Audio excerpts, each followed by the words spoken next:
Everything's happening, everywhere, all over, all at once. So, first of all, thank you all for being here and for sharing the projects you're working on or taking notes, meeting people. You know, we have a lot of missions here, and there's a lot of people we're working with, and we're doing it for different reasons. But most of it's happening in this room. And I wanted to do a case study and just review how some of the things we're working on, the technology, the ideas, are being used elsewhere. Sander asked me before, he says, what year is it that we will have Web3 adoption? It's already 2024. Is it going to be 2026, 2028? I said, no, it's 2024. That's when this is happening. So I'm here to share these success stories that are out there. And it rhymes with the things you're working on. So all of these are also opportunities for you to hook into the rest of the world. So just sharing some of the field work that I've done. This is me.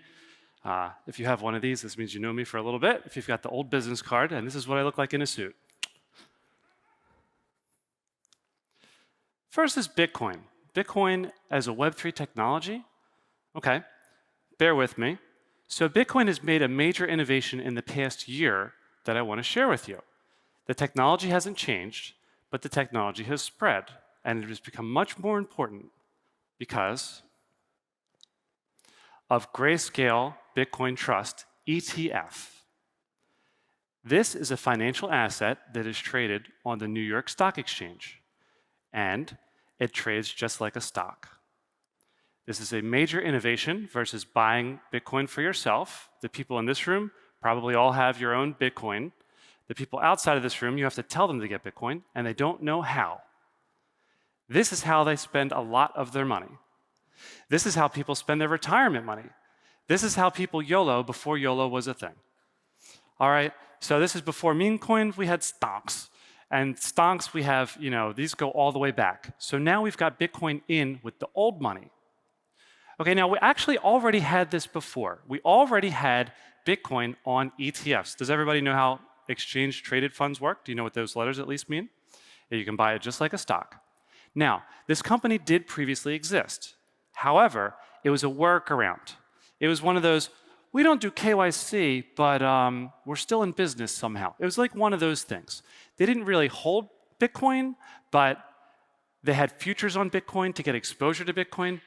Well, what happened is they sued the SEC, the financial regulator for securities in the United States, and they won. So now they can actually hold Bitcoin the way that's just the most simple. This is a major innovation that has also spread to other competitors. iShares Bitcoin, ProShares Bitcoin, which are just having lower fees. And we have Ethereum ETFs and Solana ETFs. So now your grandmom can buy Solana without Phantom Wallet. This is a major innovation. How major is this? Everybody knows that there's 20 million Bitcoins. But did you know that 1 million of the Bitcoins are held in ETFs today? And it's only been legal for a year. So don't ask me what Solana is or what Ethereum is. It's much lower. But for Bitcoin, we've made major progress in just showing how this can work. And the innovation is sue the government. And it actually worked. Digital art. NFTs are part of digital art, but digital art has been around for longer. Well, digital art's been around since before people were buying NFTs on blockchains.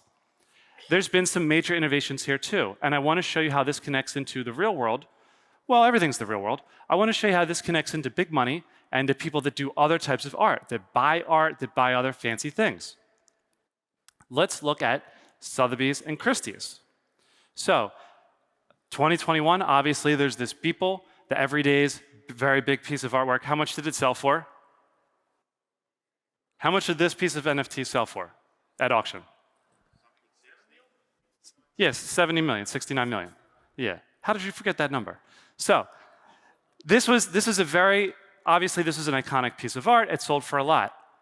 In addition to the Beeple, there have been about $400 million of sales for auctions in auction houses.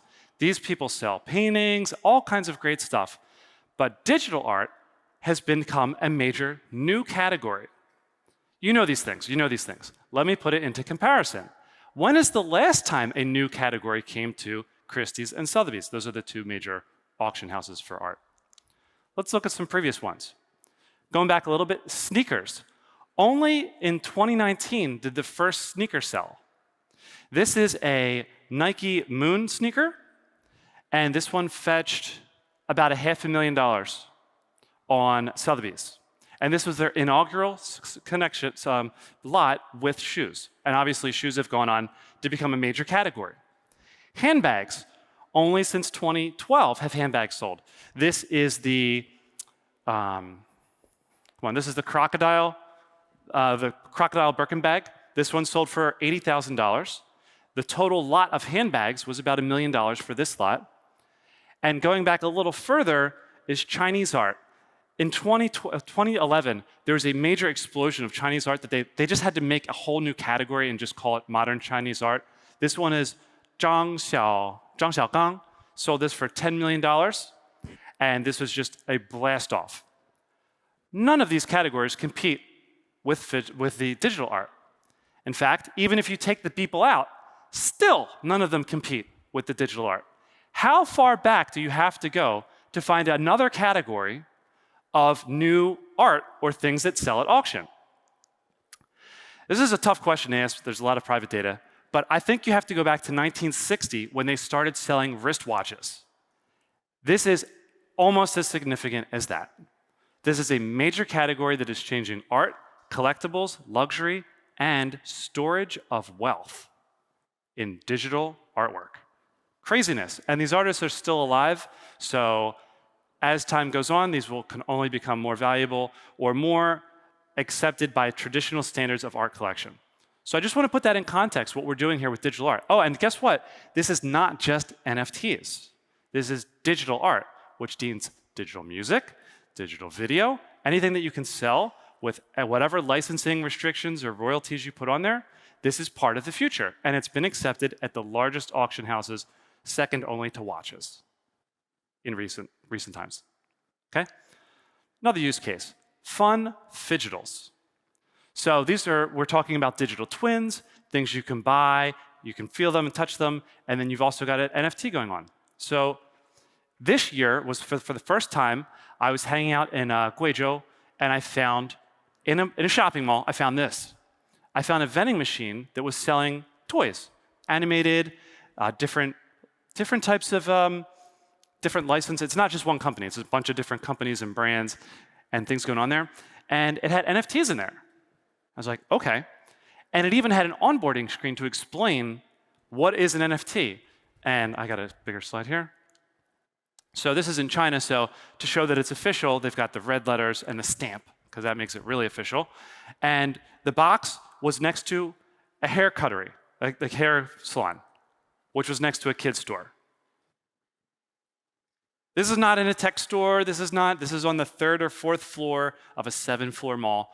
And this is just chilling in the middle, selling NFTs. And they're blind boxes. So you open them up, you don't know which one you're going to get. It's exciting. Here's one. We got this one. I opened it up, and this is my daughter fighting for it. This is Cupcake's sister. Like, this is the one she wanted. And this is a fun product. These are accepted. Somehow this is legal in China. And this is an exciting thing, and it's already out there. It just happened this year that they're physically in stores. I've even seen an NFT for sale in a blind box in the United States, in Pennsylvania. So please share your stories too, because I'm going to bring these with me. Now, here's another one. My wife was selling a pair of Adidas shoes. So now let's take the fidgetals to another brand you might be more familiar with, Adidas shoes. Who's rocking the 3 stripes, right? Nobody? All right, let's go Adidas. On the Adidas, there's a QR code. And the QR code is different for each shoe. In fact, the left shoe and the right shoe have different QR codes. And Adidas has an app which you can scan to verify. All this is whatever. What was cool was when she sold her shoes, because she bought the wrong one and didn't return it for 4 months, because that's what happens in my house, she had to sell it on the secondary market. And the value was preserved because she could authenticate it by herself. These things are already happening. Okay, last. Because this is such a big market, we're making big changes, government has noticed. And there are just a couple of the recent changes that I want to highlight because they show how effective we've been with the technology, with the movement. So here's one. I want to talk about CBDC, the central bank digital tokens. So basically the idea is it's obviously very inspired by Bitcoin. So you're going to have tokens, somehow the government controls them, they move faster than existing money that you get in a bank. That's the basic idea. Okay. Now let's talk about stocks. So these are equities that you would buy in a retirement account. Currently, today, in the United States and a lot of the world, it's T+2 settlement. That means you buy a stock today, it's Tuesday, and you pay for it on Thursday. The exchange kind of floats you for 2 days. This is changing next month to T+1. So the money's moving faster, the stocks are moving, the float is coming out of the system, it's becoming more trustless. In my opinion, this is halfway to a CBDC. Because if you want to go to T+0, if you want to trade stocks and pay for the stocks, and this can be big money, at the same time, that means you've got to have money that moves faster than money moves today. We're going to need a new system for money to do this type of stuff. And we're halfway there. And government's already doing this. There's so many people complaining about this, and that's a whole gossip. But we're moving there. And this is, again, inspired by Bitcoin. Bitcoin moves not immediately like Solana, but it's moving fast enough that it's inspiring governments to pick up. This is Shanghai. Shanghai is investing specifically into NFTs and blockchain projects to improve government services. Now, some of that's buzzwords, faux show. Now, the Shanghai 5-year plan specifically says they're going to invest in these things, and the National China Plan says they're going to invest in things. So it's going to happen. When they say there's money to invest, they invest the money. It gets very exciting. But China has previously said that a lot of blockchain projects were off limits. So the fact that they're investing in these things really shows you that there's a path forward for technology in the largest or second largest country in the world, where previously there was none. Again, this is a testament to the projects you're working on. If you were working on more crappy projects that were obviously illegal, it would be shut down. But we have worked on ethical projects. We're still here. We're meeting great people. And places like China are allowing these projects to move forward. Again, governments hate risk. I'll give you a third one. Argentina. We have a new government in Argentina. Argentina has 100% inflation. There's a lot of issues with the monetary policy, the fiscal policy. And so they have had a whole new change in government. And they have attitudes towards Bitcoin that is not even, they're more maxi than you guys and girls. So what's happening now is they're having their first government regulation for VASPs, for virtual asset service providers. They call it PSAV. And so they're already doing the regulations because they're inviting this to come in. When Argentina is allowing this, when they previously were afraid of capital flight, this shows you that we have a lot of room forward with these countries. So again, thank you for working on these projects. Thank you for making everybody here look good. And we're having such a big impact that 2024 is the year.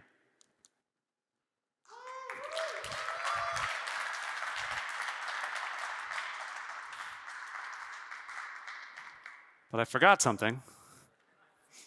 There's one more thing.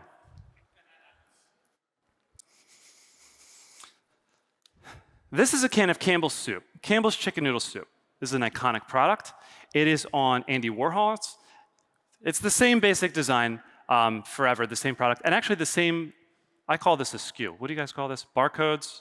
EANs? EANs? Barcodes. Código. All right, so we got a barcode here, and the barcode hasn't changed forever. And this is an iconic product. Now, previously, I've told you a few times that a barcode with a serial number in it is an NFT. It's not on blockchain, but it's an NFT. So, wouldn't it be really cool if I could announce today that a major producer of consumer packaged goods was going to start using QR codes for all of its products.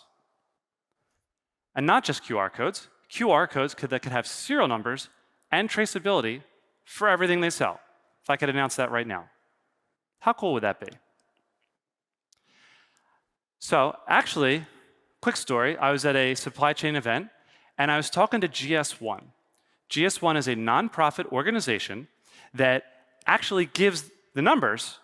They sell you the numbers. So here's a bottle of water, and this one has a barcode on it.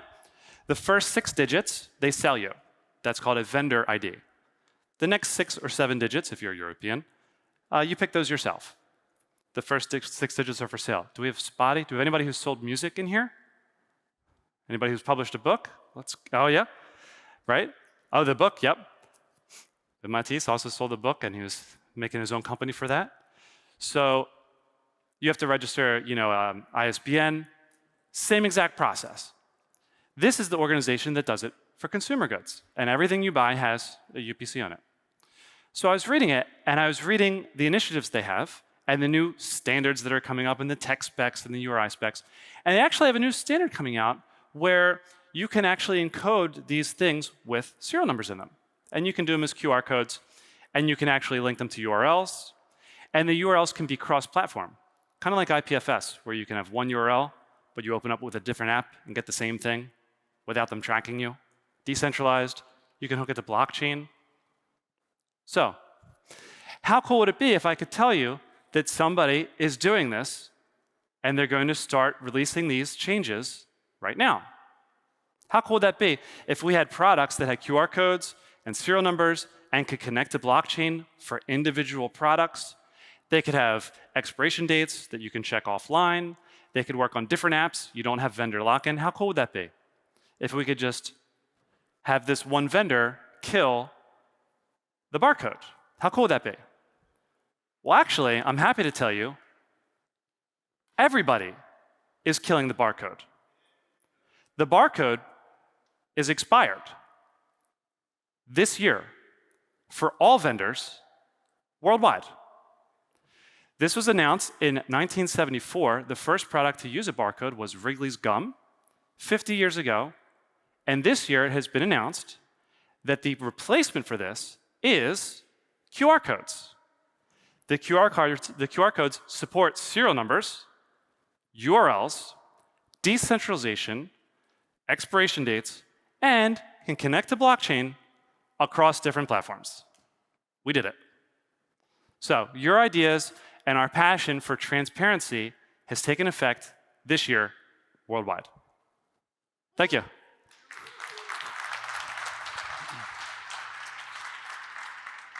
Well, thank you for this. Thank you for sharing this news. Is there any brands that you already know that are actively now working on all of this and actually putting the NFT behind the QR codes? So the NFT part is a separate initiative. I don't know anybody who's announced that they're doing the NFT part, but they have done the serial number part that they've announced. And in my perspective, that's an NFT. Doing it on blockchain would be the next step, because NFTs can live on blockchains or not. And I'm just as happy to get started. And this is worldwide? Worldwide, every country, every vendor. And at the same time, when it comes to your experience again, looking around in the space, then which countries are actually leading the whole race? Yeah, so it's going to be the ones that are manufacturing, Germany, that have products for export. The ones that are closer to Brussels are going to be doing this too, because they really support these initiatives. And it's going to be the products that are either care about this or just have manufacturing processes that move the fast. This one, I believe, is going to be one of the first that is the largest. And now jumping into the Web3 part, yeah. As we just mentioned that it's basically here already, then which countries are leading the way there in terms of actual industry adoption? Okay, so this is actually totally different, is because once the QR code is there and you can scan any product, it doesn't matter. Any platform can work with any product immediately. Last year we had a vendor here who was talking about food traceability, and they were looking at the different ingredients that were on the labels and they were scanning them. They're not here this year as a sponsor, they were last year. But that would expand this and multiply it to every product, where previously they couldn't. Okay. So you don't need a country to be involved. It can be one person in this room does it for the whole world. But now just still jumping into like completely from the QR codes back to the Web3 in general, then which countries are leading the race there?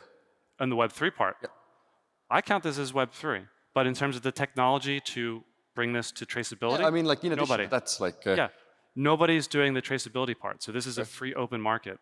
Right now, the thing that is happening is just the coding, the tracking, and changing the machines to make QR codes is a major initiative instead of barcodes, and the scanning at the checkout. That is the major change.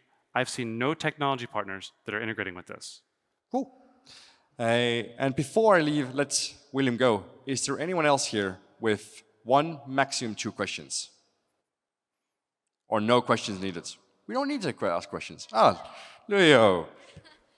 I'm very excited to see you launching your project in China. How do you plan to expand that? Like, would that be on blockchain? Yeah, you have to use local blockchain. So if you're doing a project in China, you must use local blockchain. All of the money must go through WeChat or Alipay, obviously. And you must involve in government at every step of the way. And the secret is you must involve them financially in every step of the way. Already? Yes. On the blockchain in China? Not on consumer products. Oh. I do business in China, yes. Okay. Yeah. So there is a blockchain called Conflux. It's public, and I think we can develop on the Conflux. I haven't used Conflux yet. Oh yeah, it's sponsored by the Chinese government, and it's the only public blockchain authorized by Chinese government. So basically, if we develop your NFT on Conflux, we can legally operate everything we do on ICP and Ethereum in China. Yeah? Killer. Yeah, maybe we shall cooperate. Thank you. We need to talk about this when we're organizing the BananaConf Asia in Hong Kong this November. And the second question was, do I have the Something's barcode to get into the CoinsPaid party? I don't know. I might. Yeah. Last question. Here it is. Does anyone have a last question? No? That's fine. You don't have a ticket to the party, come get it. So. Yeah, scan the QR code, and then let's see you tomorrow morning at 10 here.